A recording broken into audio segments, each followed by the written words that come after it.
Van Sciver, and right behind me is a Michael's kind of craft and art supplies store. A lot of people ask me, Ethan, what kind of art supplies should I get?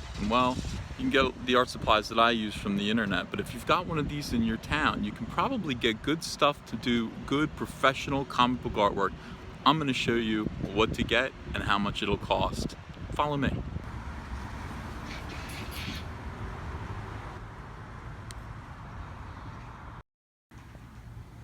Let's just grab a cart here. We're going to fill this up. Fill this up with good stuff. Open. So this is kind of where you're going to want to be. You're going to want to find the aisle with drafting supplies, okay? And it looks like this. And there's a great big wall of paper here.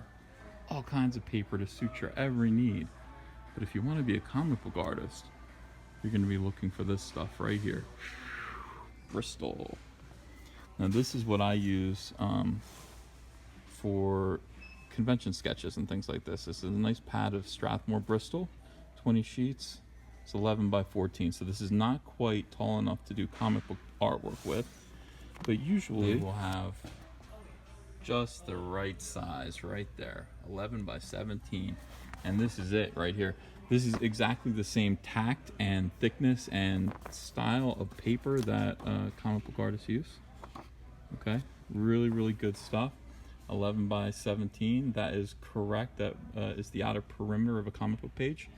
You will measure in about 10.5 inches by 15 inches and do all of your artwork, all of your panel work in that space. So let's grab a pad of this. Boom. Oops, I think I screwed up the paper. Oh well.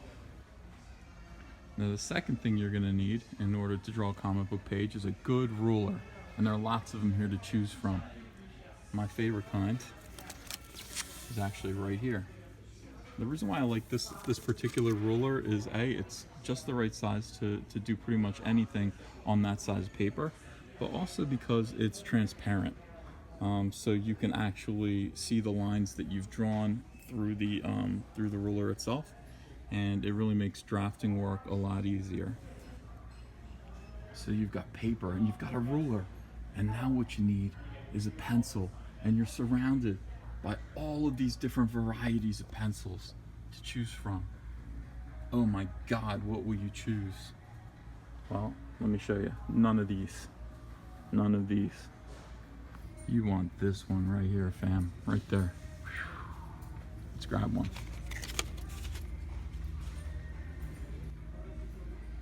Yeah, so this is a beautiful Stidler lead holder.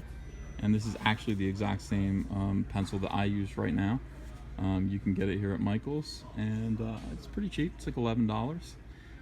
It has a lead already inside of it. You can buy replacement leads, although we're going to struggle to see if we can find replacement leads here in this store. In any case, you can get non-photo blue to fit with this. You can get, anything from 3B to 3H, which is what I use. And if you'd like, get more than one of these. I have two. I have one for non-photo blue and one for just my 3H lead. So, boom, that's coming home with us. While you're here, why not pick up some templates right down here? You have two different sizes of circle templates. Big, gigantic circle templates, very important. And then slightly smaller circle templates of all different sizes. Very important. You will need these.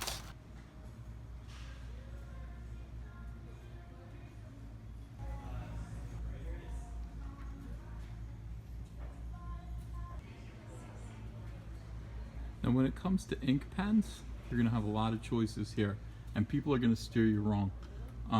For a long time, especially during the 1990s, these were all the rage. Everybody was inking with Pigma microns. Here's a pack of Pigma microns.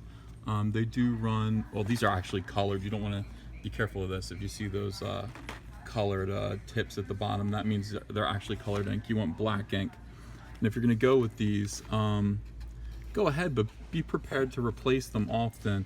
The finest tip that they have is an 005, and it looks like this is just a 3-pack. Ordinarily they will come in like an 8-pack, and they're okay. All right, they're okay. People did ink comics with them for many years. But that was until right here. These came along. Okay, here we have a cheap pack of Copics. By cheap, I mean $20. You'll get 4 of them. These are not SPs. These are regular disposable Copics. They're multi-liners, but they're, like I said, they're disposable. They're a cheaper plastic, but the tips are the same. They're just not refillable.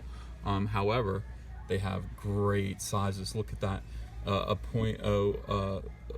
.03 is basically what I use to ink everything that is in my comics. The next size up, .05, very comfy, a .01 and a .03. This is basically all you'll need to be an inker. You will have to replace these, so be prepared to invest a little bit of money in these. But I would just buy this pack right now. And look, see, this is the thing about getting the right supplies. Everybody knows the word's out. There's only one left. And so basically, last but not least, you're gonna need something to fill in big black areas. You can use a brush with India ink if you want. What I actually prefer, because it's more portable and less sloppy, is one of these.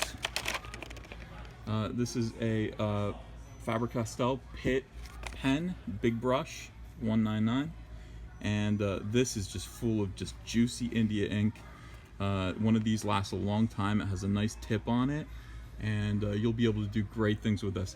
I would go ahead and buy maybe 2 of these. Don't get me wrong, Faber-Castell is a good brand, and you can actually buy any one of these sets of ink pens if you would like.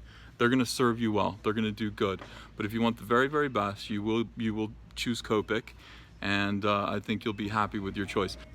Yeah, and this is actually a good thing. You've got a fine tip. This is maybe equivalent to a .01, and then this is a super fine tip, fine, medium, and then brush. And that brush is really, really fun to play with.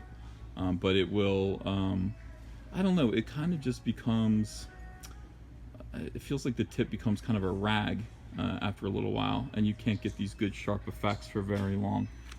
These pens are only slightly cheaper, I think. They're only, I think it's only $5 cheaper to buy this rather than the Copics.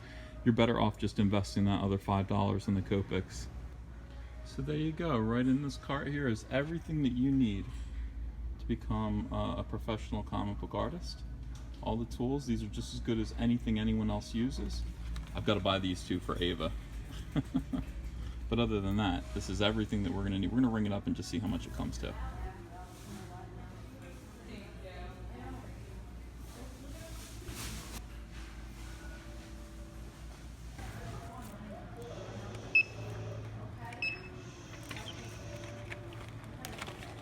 Is that it? That's it? Okay, so it's everything you need to be a comic book artist for way under $100. Not bad. Mission accomplished, right, Ava? We got all the art supplies we need to do an entire comic book. That one pad of paper will do a complete comic book. And we did it on a pretty good budget, too. All right here at Michael's. And let's go home and bust open those crayons and do something awesome. Woo!